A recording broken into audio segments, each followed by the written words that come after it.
How did the second most powerful country in the world suddenly disintegrate?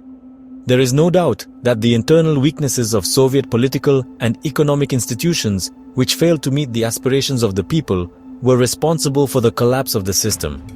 Economic stagnation for many years led to severe consumer shortage, and a large section of Soviet society began to doubt and question the system, and to do so openly. Why did the system become so weak, and why did the economy stagnate? The answer is partially clear. The Soviet economy used much of its resources in maintaining a nuclear and military arsenal and development of its satellite states in European East Europe and within Soviet system. This led to a huge economic burden that the system could not cope with.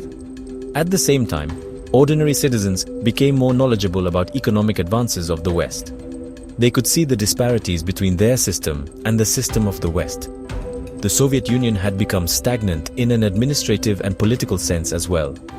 The Communist Party that had ruled the Soviet Union for over 70 years was not accountable to the people.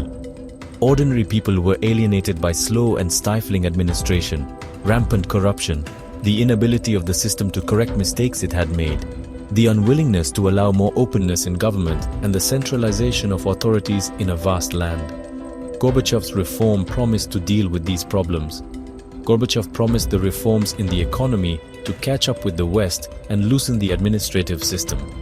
You may wonder why the Soviet Union collapsed in spite of Gorbachev's accurate diagnosis of the problem and his attempt to implement reforms.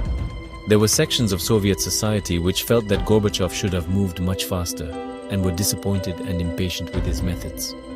While members of the Communist Party and those who were served by the system took exactly the opposite view, they felt that their power and privileges were eroding and Gorbachev was moving too quickly.